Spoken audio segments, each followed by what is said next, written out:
Introducción. En este presente video consiste en una exposición jurídica del caso del Chavo del Ocho, en el que se toma como referencia los derechos de autor y los derechos de la marca, así como los conflictos que se tomó la explotación comercial sustanciado por ello. Esta obra fue creada por Roberto Gómez Bolaños. Terminó convirtiéndose en uno de los más emblemáticos y relevantes programas de televisión latinoamericana, y da fe no solo en su impacto en la cultura popular, sino que se trata de un caso importante en términos de propiedad intelectual en México, donde se supone de manifiesto la diferencia que existe entre la creación de una obra, tal como la interpretación y la explotación. Contexto del caso.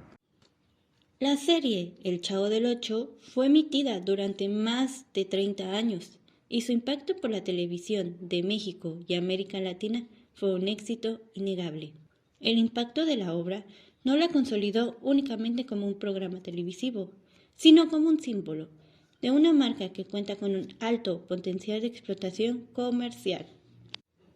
Una buena vez se producen las circunstancias de identidad de este autor, con la serie que todo lo utiliza para convertir dicha obra en una marca comercial. La explotación de la serie El Chavo del Ocho fue efectuada por Televisa, que posteriormente va a convertirse en un litigio sobre el uso de derechos de autor y sobre a quién le pertenece la titularidad de los personajes, ya que pronto vamos a destacar cómo el autor Roberto Gómez Bolaños utilizó para bien o para mal los derechos de autor y los derechos de imagen. Derechos de autor. Desde la óptica del derecho, el derecho de autor ampara las obras originales. A nivel jurídico, el derecho de autor protege a las obras originales desde su momento de su creación. En este caso particular, los guiones, diálogos, personajes y su forma narrativa fueron escritos por Roberto Gómez Bolaño, dándole la calidad del autor. Sumando esto al artículo 11 de la Ley Federal del Derecho de Autor, establece como normas que el autor tendrá la titularidad originaria de los derechos morales de su obra. Y el artículo 24 indica que los derechos morales son irrenunciables, inalienables e impredecibles, es decir, no puede cederse y siempre estarán vinculados al autor y sus herederos. Por el contrario, el artículo 27 de la misma ley regula la titularidad de los derechos patrimoniales que permite la explotación económica de la obra por su reproducción, distribución y comunicación pública, la cual sí se puede ser objeto de cesión mediante el contrato, tal como ocurrió con la empresa distribuidora Televisa, encargada de la transmisión del programa. Derechos de marca.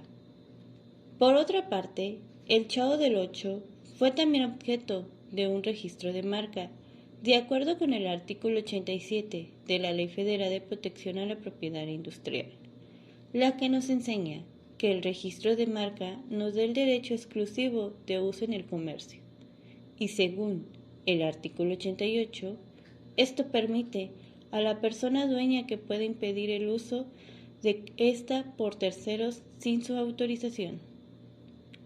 Al amparo de este registro, los personajes y el título de la serie pudieron ser empleados en productos, publicidad, licencias y mercancías oficiales. Es así que se observa como una obra de arte puede ser convertida en un activo económico a partir de diferentes figuras jurídicas. Conflictos legales. Los conflictos legales se desataron básicamente por los usos comerciales derivados de los personajes y la titularidad de los derechos. Uno de los casos más famosos fue el de Carlos Villagrán, intérprete del personaje del Kiko, quien alegó que había aportado características propias de su personaje y que tenía derecho a explotarlo de manera independiente. No obstante, la posición jurídica que las partes enfrentaron la del personaje creado por Roberto Gómez Bolaños, y de esta forma se dieron un lugar de disputas por la titularidad. Otro caso importante fue el de María Antonieta de las Nieves, intérprete de la Chilindrina, quien inició acciones para poder explotar el personaje para sus propias presentaciones. En este caso, llevó a la consecuencia del reconocimiento del derecho a explotar su personaje, aunque bajo de unas determinadas condiciones. Estos conflictos evidencian la diferencia entre el derecho del autor del creador y los derechos conexos otorgados a los intérpretes. Pues, aunque la ley lo concede a los artistas que desarrollan una interpretación que esto implica, no implica que sean titulares del personaje, sino han participado en la creación de la misma. Años más tarde acontecieron conflictos entre los herederos de Roberto Gómez Bolaños y Televisa por regalías y contratos, lo que se llevó a la suspensión temporal de la transmisión del programa en diferentes países. Situaciones que luego pudieron solucionarse gracias a las negociaciones y contrataciones que se produjeron e incluso los acuerdos que surgieron a la época. Conclusión. El caso del Chavo del Ocho demuestra cómo una obra de contenido creativo no solo tiene valor cultural, sino que también tiene un impacto directo en la parte jurídica y económica. Con este trabajo he llegado a entender cómo es importante establecer las diferencias de derechos morales, derechos patrimoniales y derechos de marca, así como la importancia de contratos de la industria del entretenimiento. Afirmo que uno de los mayores aprendizajes consiste en saber que la prevención jurídica es fundamental. El tener claro desde el inicio qué se entiende por titularidad, qué se entiende por explotación de derechos y llegar a acuerdos claros. Es importante, ya que evita conflictos prolongados y muy costosos.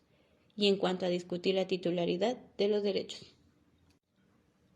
El análisis del caso me permitió reflexionar sobre el derecho como una herramienta de protección de la creatividad, así como la posibilidad de intentar dar sentido a la justicia entre las partes y la protección del legado cultural de una obra. Finalmente, puedo concluir que la propiedad intelectual no protege únicamente ideas, sino que protege el esfuerzo, la identidad y el trabajo de aquellos que la crean.